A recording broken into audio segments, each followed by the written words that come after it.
अस्सलामुअलैकुम dear students.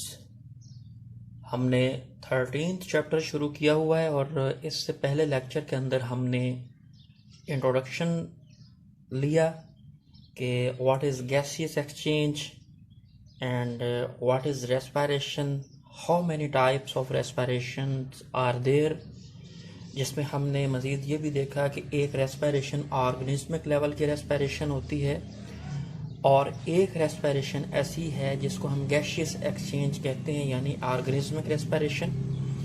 और दूसरी टाइप ऑफ रेस्पिरेशन थी जिसको हमने सेलुलर रेस्पिरेशन कहा। सेलुलर रेस्पिरेशन चैप्टर नंबर 11 के अंदर बड़ी ही डिटेल से डिस्कस की गई है। 13 चैप्टर बेसिकली हमने लास्ट टाइम भी ये बात की कि वो गैसियस एक्सचेंज को डील करता है। सो डियर स्टूडेंट्स, जैसा कि एनिमल्स को अपने एनर्जी मेटाबॉलिज्म चलाने के लिए ऑक्सीजन की ज़रूरत है, बिल्कुल उसी तरह से प्लांट्स को भी ऑक्सीजन की ज़रूरत है। So gaseous exchange in plants, what is the need of this gaseous exchange by the plants?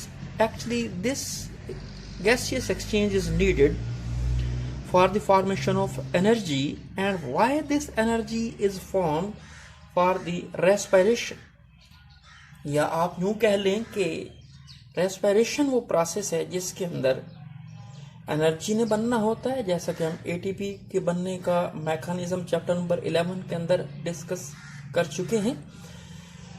So dear students, इसकी ज़रूरत यह है कि energy for the respiration, plants को भी ऑक्सीजन चाहिए, लेकिन plants in their organization level, are very simple as compared to the animals. Animals have well-defined gaseous exchange system and a vascular system that is responsible for the transmission of oxygen and removal of oxygen, etc. But among the plants, dear students, there are no specialized organs for this transportation of oxygen and removal of carbon dioxide.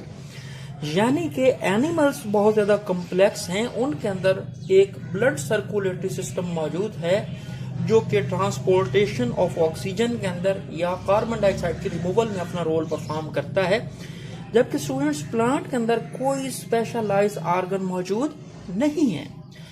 सो उनका अगर transportation system भी देखा जाए, जिसको हम कहते हैं vascular system, आप लोग जाइलम और फ्लोएम का नाम जानते हैं, वो जाइलम और फ्लोएम भी प्लांट्स के अंदर महज पानी और डिजॉल्व्ड सब्सटेंसेस और प्रिपेयर्ड फूड को ट्रांसलोकेट कराने में इस्तेमाल होते हैं। They are not used for this purpose, that is gaseous exchange. अब इनके अंदर फिर क्या हुआ, यानी इनका जो ट्रांसपोर्टेशन सिस्टम है जो जाइलम और फ्लोएम पर मबनी है, वो तो इनकी हेल्प नहीं कर रहा for gaseous exchange. So how they can perform such kind of activity? Dear students, अगर इस डायग्राम के अंदर आप गौर से देखें, ये टीएस ऑफ अ लीफ जो है आपके सामने मैंने दिखाया है, यानी ट्रांसफर सेक्शन। किसी लीफ को ट्रांसफरली काट के देखा जाए तो स्टूडेंट्स उसके ऊपर भी एक एपिडर्मस की लेयर है, ये जो ब्लू कलर के मैंने सेल्स शो किए हैं, नीचे भी एक एपिडर्मस है। अब एपिडर्मस के ऊपर आप देख सकते हैं एक ब्लैक लाइन मैंने लगाई है, that is thick coating of wax, ये वैक्सी लेयर मौजूद होती है। अब इससे एपिडर्मस से जब नीचे आते हैं तो ऊपर वाली साइड पे ये ब्लॉक नुमा सेल्स मैंने दिखाए हैं, ये हैं मेसोफिल सेल्स। नीचे भी ये जो स्कैटर्ड फॉर्म में बिखरे हुए सेल्स हैं, ये भी मेसोफिल सेल्स हैं। ये दोनों मिलकर बनाते हैं मेसोफिल टिश्यूज।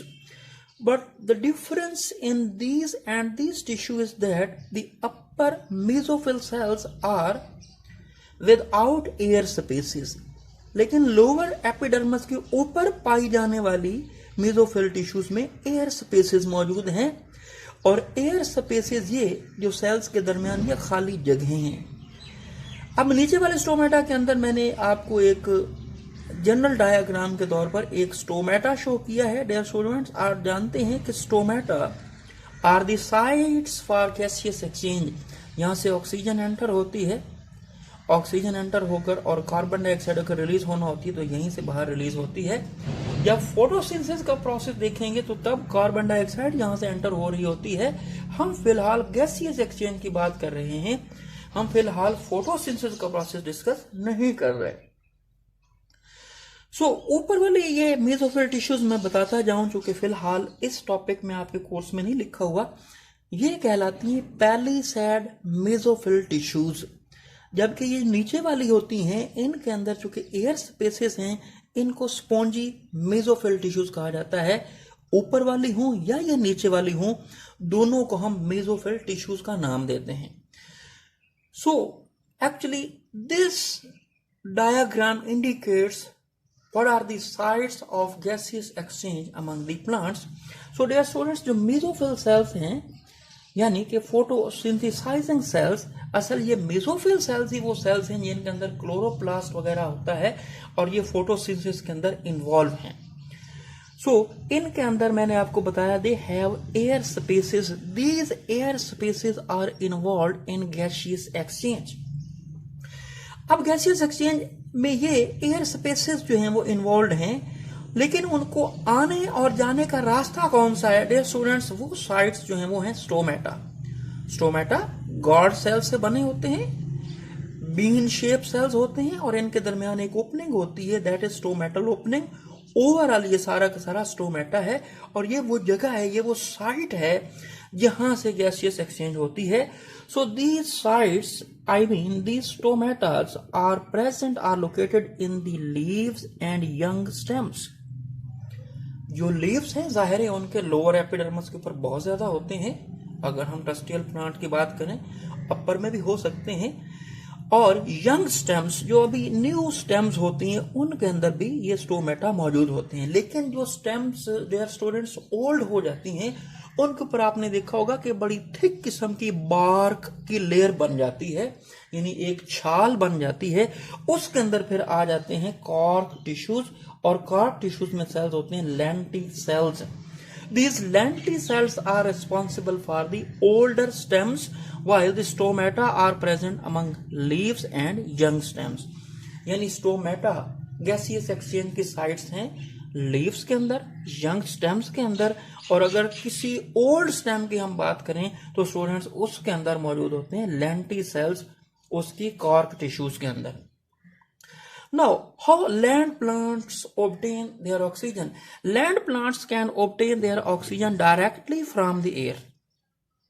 जाहिर है डायरेक्ट उनका कांटेक्ट एयर के साथ है। एयर के जरिए वो ऑक्सीजन लेते हैं और कौन सी जगह इस्तेमाल करते हैं? Stomata. These stomata are very much in number, too much in number. We can see here stomata are present round about 12,000 stomata per centimeter square in tobacco plant leaves. यानी इसमें ये बात समझाई जा रही है कि वो जो साइट्स हैं फॉर द गैसियस एक्सचेंज जिनको हमने स्टोमेटा का नाम दिया है वो कसीर तादाद में हैं, बहुत ज्यादा मिकदार में पाए जाते हैं। आप देख सकते हैं कि 1 सेंटीमीटर स्क्वायर जो टोबैको प्लांट के लीव्स हैं उनके अंदर 12,000 स्टोमेटा पाए जाते हैं। Now you can imagine here how this gaseous exchange takes place through the stomata. अब डियर स्टूडेंट्स इसका ओवरऑल पाथ भी ये है कि जो ऑक्सीजन इन सेल्स तक पहुंचनी होती है वो सबसे पहले स्टोमेटा से एंटर होती है। अब स्टोमेटा से डियर स्टूडेंट्स जब ये ऑक्सीजन एंटर होती है तो एंटर होने के बाद ये जो सेल्स हैं यानी ये मेसोफिल सेल्स, इनके दरमियान जो एयर स्पेसेस हैं, एयर स्पेसेस में मॉइस्चर मौजूद होता है, समटाइम लिक्विड मौजूद होता है। होता यह है कि मेसोफिल सेल्स के एपिडर्मिस जो होते हैं वो मॉइस्चर अपने ऊपर रखते हैं, यानी उनकी सरफेस मॉइस्चर रखने वाली या नमी वाली होती हैं। वो ऑक्सीजन जो स्टोमेटा से आई वो पहले डिसॉल्व हो जाती है उस मॉइस्चर के अंदर जो कि at the surface of mesophyll cell मौजूद है, वहां से वो डिसॉल्व फॉर्म के अंदर एक्सचेंज हो जाती है इनटू द मेसोफिल सेल्स। यानी what are the general pathways?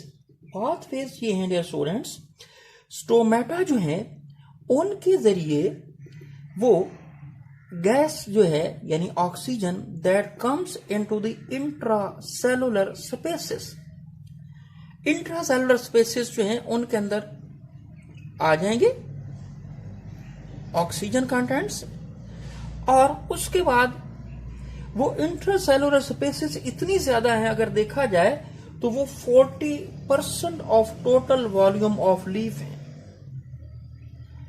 यानी यहां पे जो एयर स्पेसेस मौजूद हैं, जो सेल्स के दरमियान खाली जगह हैं, अगर इसको देखा जाए तो जितना भी लीफ का ओवरऑल वॉल्यूम है उसका लगभग 40% यानी 40% हिस्सा है। So all of these mesophyll cells contain moist surface, यानी नमदार उनकी सतह है, नमी वाली सतह होती है। Remember that gaseous exchange किसी भी moist surface से बड़ा ही easily हो जाता है। So moist surfaces जो अवेलेबल है इन mesophyll cells की, वहां से वो ऑक्सीजन सेल्स के अंदर चली जाती है। यानी पाथवे ये हुआ कि स्टोमेटा से एयर इंटर हुई इंट्रासेलुलर स्पेसेस में, इंट्रासेलुलर स्पेसेस में जाने के बाद वो लीफ की मॉइस्ट सरफेस के ऊपर वो डिसॉल्व फॉर्म के अंदर ऑक्सीजन आ गई, और डिसॉल्व फॉर्म में फिर वहां से सेल्स के अंदर, मेसोफिल सेल्स के अंदर एंटर हो गई। द स्टूडेंट्स, जो रूट्स होती हैं प्लांट्स की, जाहिर है वो भी कहीं ना कहीं से ऑक्सीजन तो हासिल करती होंगी। सो सॉइल पार्टिकल्स जो होते हैं, मट्टी के जर्रात, उनके दरमियान भी स्पेसेस मौजूद होती हैं। So they can obtain, I am talking about roots, how roots obtain oxygen और एयर।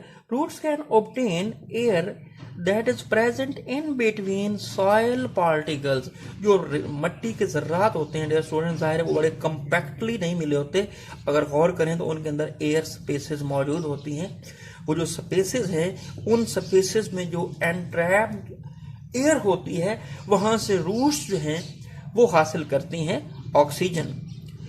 और एक्वेटिक प्लांट्स कैसे हासिल करते हैं डियर स्टूडेंट्स, उनके पास एक सिंपल मैकेनिज्म है एक्वेटिक प्लांट्स के लिए कि वो उस की एनवायरनमेंट के अंदर, यानी पानी के अंदर जो डिसॉल्व्ड फॉर्म में ऑक्सीजन मौजूद होती है, उसको डिफ्यूजन के जरिए हासिल करते हैं।